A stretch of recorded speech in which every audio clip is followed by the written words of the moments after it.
Gentleman from Fairfax, Mr. Simon. Mr. Speaker, I rise for a point of personal privilege. Gentleman has the floor. Mr. Speaker, members of the House, yesterday I listened to the gentleman from Madison describe the story of his weekend visit home. And I found a lot familiar in that story.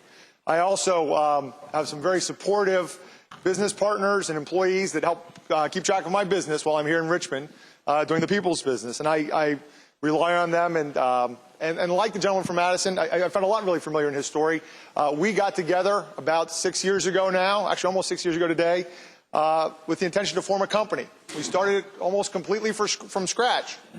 We decided it would be a good time in 2008 to start a real estate title business, and so we did. So I was concerned when I heard the story from the gentleman about a letter that he had received regarding his company's health insurance.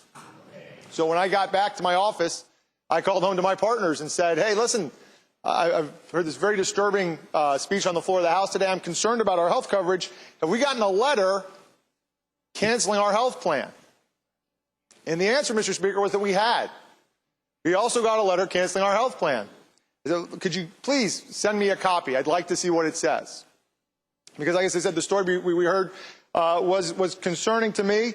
And I got a copy of the letter, and I've brought it with me today. And I'm here to share with you all, Mr. Speaker, for those of you that are fans of Paul Harvey, I think what we'll call the rest of the story. I got a letter here from my insurance company that says, to comply with the Affordable Care Act, we can no longer offer you your current group plan. So my group plan has been canceled because of the Affordable Care Act. I got the same set of columns that we heard described yesterday. I've got a series of columns describing the coverage that I do have. I've got an Affordable Care Act fee. I've got Affordable Care exchange fees. That exchange fee, which was not applicable for the gentleman from Madison, actually is $47.72 a month for my 29 employees that participate in our plan. And it turns out, as I read the rest of this letter, that all existing products available to employers between 2 and 50 employees are being retired and will no longer be available to groups in the market segment upon their renewal. You see, what's happened, Mr. Speaker, is that to comply with the Affordable Care Act, Anthem Blue Cross Blue Shield has canceled every program for folks between 2 and 50, and they've rebranded them, and they've renamed them, and they've given them new plans. And it turns out that they can no longer offer my group plan, but my renewal includes plans very similar to the one that I currently have. In fact, we've got a plan that's got identical coverage to what we had before. In fact, in many ways, it's superior. It's got a lower copay.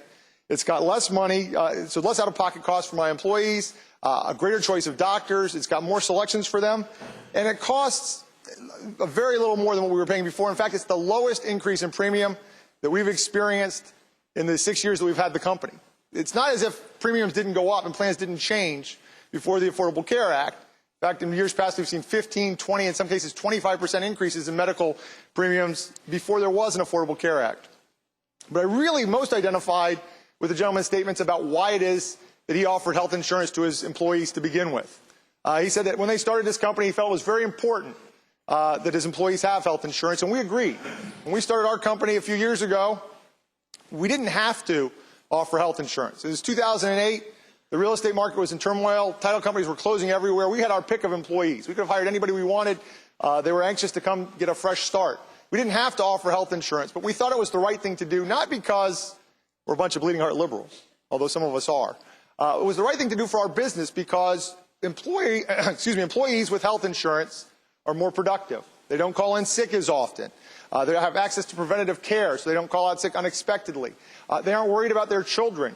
When they're at work, they aren't worried about their kid who they had to send to school with a fever and a Tylenol because they couldn't afford to go to the doctor.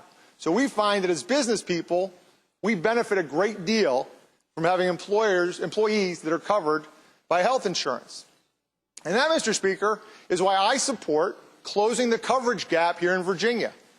Because the coverage gap exists, the people that fall into the gap are people that earn too much money to qualify for Medicaid.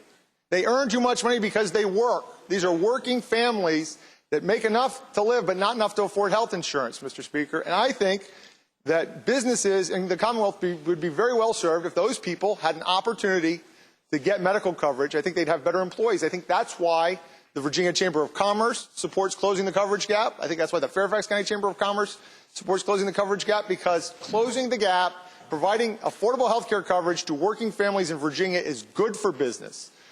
It's good for my business. It's good for the gentleman's business in Madison for his employees to have health care. And I would submit to the body that it's good for all businesses in Virginia, for all their workers to have access to affordable health care. The gentleman from Nassau, Mr. Miller.